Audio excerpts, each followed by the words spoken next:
Hello friends, कैसे हैं आप सब। उम्मीद है आप सब बहुत अच्छे से होंगे, स्वस्थ होंगे और जहाँ कहीं भी होंगे सुरक्षित से होंगे। तो मैं पूजा स्वागत करती हूँ आपका पूजा ब्लॉग में।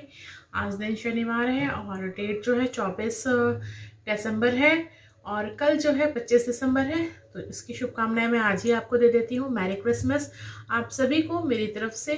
फ्रेंड्स, मैं आज का ब्लॉग शुरू करती हूँ। बहुत जल्दी में हूँ क्योंकि मेरी कढ़ाई जल रही है और मैं आप ही लोग का वेट कर रही थी। थोड़ा मैं बिजी थी और अभी टाइम भी काफ़ी लेट हो गया है दोपहर का खाना बनाने में मुझे, क्योंकि बच्चे सब घर पे ही हैं। छुट्टियों का सीज़न चल रहा है, विंटर वेकेशन हो चुकी है और सुबह का तो चाय नाश्ता नॉर्म जैसे होना था वैसा हो चुका है। पर अब दोपहर के खाने की मुझे जल्दी से तैयारी करनी पड़ेगी, क्योंकि सुबह हल्का फुल्का हुआ था और घर बैठे हो तो ज़्यादा भूख लगती है। तो वक्त ना गवाते हुए मैं आपको दिखाती हूँ कि मैं क्या बनाने जा रही हूँ। तो यहाँ दोपहर के खाने में मैं गोभी मटर के पराठे बना रही हूँ, जिसके लिए मैंने कढ़ाई में तेल डाला था और उसके बाद जो उसमें मेथी और ज़ीरा और थोड़ा सा हींग डाल दिया था। अब मैं इसमें मटर डाल दूँगी फ़ौरन के तड़कने के बाद, और उसके साथ ही मैं इसमें गोभियाँ डाल दूँगी। गोभियों को मैंने पहले से बारीक काट के रख लिया था और मैं आज इसी का पराठा बनाने जा रही हूँ। गोभी और मटर के पराठे बनाने जा रही हूँ। जैसे कि सर्दियों का सीज़न है तो और तरह तरह के पराठे बनाए जाते हैं, तो मेरे घर में ये पराठे भी बहुत पसंद किए जाते हैं। तो यहाँ मैं इसे अच्छे से मिक्स करूँगी और मिक्स करने के बाद जो है अब साथ के साथ जो है मैं इसमें मसाले डाल दूँगी, जिसमें सबसे पहले मैंने नमक डाला है, थोड़ी सी हल्दी डाली है और थोड़ा सा जो है मैंने इसमें धनिया पाउडर डाला है। मसालों में बस मैंने इसी का इस्तेमाल किया है और इसके साथ मैं इसे अच्छे से मिक्स कर दूँगी। मिक्स करने के बाद जो है फ्लेम को लो करके और इसे ढक कर रख दूँगी, ताकि ये जल्दी से पकने की प्रक्रिया इनकी शुरू हो जाए। तो एक बार आप देख लीजिए सामने से। तो कुछ देर बाद मैंने आपको दिखाई, देखिए हमारे गोभी अच्छे से भुन के मिक्स हो चुके हैं और इसको इसी तरह चलाते हुए, मतलब एक तरह से मैंने इसको पलटे से ही मसला है, क्योंकि मैं पीसने वाला काम नहीं करूँगी। और यहाँ गलने की वजह से गोभी और मटर जो है दोनों काफ़ी मुलायम से हो गए हैं। बस इस तरह से हमारी स्टफिंग तैयार हो गई है और यहाँ फिर मैं इसको चलाते हुए इसी तरह मैं बार बार चलाती रहूँगी, तो ये जल्दी से नरम हो जाएंगे। और यहाँ मेरे पराठे बनने स्टार्ट हो गए हैं। पराठे काफ़ी मैंने हैवी हैवी बनाए थे, कि जहाँ जिसको 2 पराठे खाने थे वो एक ही पराठे में बस हो गया, इतना कहते। तो आइए फ्रेंड्स, आप भी हमारे संग एंजॉय कीजिए। ये नेक्स्ट मॉर्निंग की क्लिप है, ये सुबह का समय है और आज क्रिसमस है, तो आप सबको मेरी क्रिसमस मेरी तरफ से। तो यहाँ बच्चों की डिमांड पर सबसे पहले जो है उनके लिए मैं चाउमीन बना रही हूँ, जिसके लिए मैंने एक पूरी पत्ते गोभी को काट लिया है और शिमला मिर्च ले लिया है। सब्जियां ज़्यादा है, कढ़ाई इसी से भर चुकी थी और उसके बाद मैंने ये पहले से उबाल के रखा था। तो यहाँ चाउमीन की रेसिपी क्या ही शेयर करनी है, मुझे तो लगता है चाइनीज़ भी देख के एक पल शर्मा जाते होंगे कि इंडिया में तो हर घर में शेफ़ बैठा हुआ है जो चाइनीज़ बना के रख देता है। उनके यहाँ स्पेशल शेफ़ लगते होंगे, हमारे यहाँ तो घर घर में शेफ़ बैठा है जिसे पता है कि कौन सी चीज़ कितनी मात्रा में पड़ने वाली है। ये मैं मजाक के लिए कह रही थी, पर हाँ, सभी का अपना तरीका होता है, सब अपने तरीके से बनाते हैं। तो यहाँ हमारी चाउमीन बन के तैयार हो चुकी है फ्रेंड्स। आइए आप भी हमारे संग चाउमीन एंजॉय कीजिए। ये हेल्दी ब्रेकफास्ट तो नहीं है, पर हैवी बहुत था।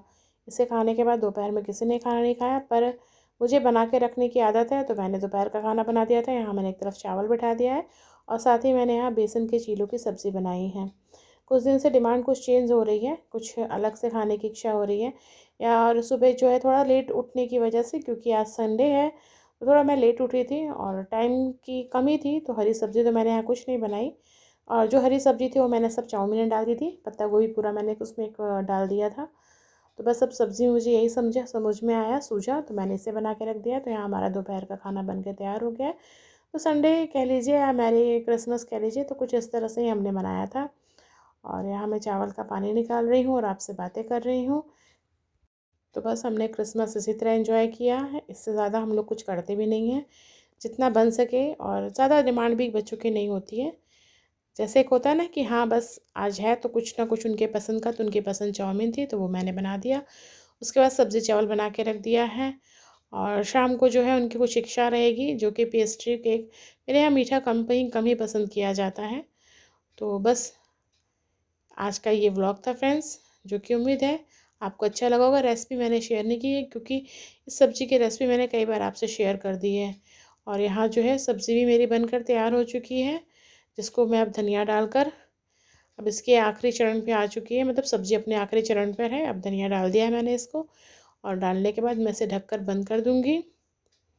और साथ ही मेरे चावल भी तैयार हो चुके हैं। तो अब चलिए हम बात करते तो हैं कुछ मैरी देर। क्रिसमस दोस्तों, उम्मीद है आप लोग बहुत बहुत एंजॉय कर रहे होंगे। वैसे ये स्पेशली हमारे इंडिया में तो बच्चों का ही त्यौहार माना जाता है, जिसके हिसाब से जो बड़े भी आजकल सेलिब्रेट करने लगे हैं। तो आज उसी सेलिब्रेशन के ट्रिप में सुबह सुबह इनके पसंद की जो चीज़ थी मैंने आपसे बनाई और आपसे शेयर कर दी। और अभी दोपहर में जो मैंने बनाया है वो भी आपसे शेयर कर दिया है। और तो खुश रहने और पार्टी करने के बस बहाने होने चाहिए, चाहे वो जैसे बन जाए। तो अब देखिए शाम तो बाकी है, पर ये व्लॉग मेरा बड़ा हो जाएगा। कल से मैंने स्टार्ट किया था, शनिवार के दिन से। कल हमारे यहाँ बारिश हो रही थी और आज अच्छी खासी धूप निकली हुई है। तो ये परिवर्तन सिर्फ मौसम में नहीं होता है, हमारे जीवनों में भी होता है। तो जो समय के संग बदलता जाए, समय के साथ चलता जाए, वही जो है सुखी रह सकता है। तो कल आज धूप हुई है, कल मौसम बहुत ख़राब था। आज लग ही नहीं रहा है कि कल के मौसम में इतनी यहाँ बारिश हुई थी। तो चलिए आज का ब्लॉग, जैसा कि जो भी मुझसे बन पड़ा मैंने आपसे शेयर कर दिया। और अब मैं जो है इस ब्लॉग का एंड करूँगी, इस उम्मीद और आशा से कि जो भी मैंने शेयर किया है आपको अच्छा लगेगा। अच्छा लगा है तो लाइक कीजिएगा, कमेंट कीजिएगा, और मेरे चैनल पे नए हैं तो सब्सक्राइब करके जाइएगा। बेल आइकन को प्रेस ज़रूर कीजिएगा। अपना साथ और सहयोग बनाए रखिएगा और खूब सारी खुशियाँ मनाइएगा, पर सावधानी के साथ। कोविड फिर से आ चुका है, तो सतर्कता ज़्यादा ज़रूरी है लंबी खुशियाँ मनाने के लिए। तो चलिए फिर मिलती हूँ मैं आपसे नई ऊर्जा नए उत्साह के साथ।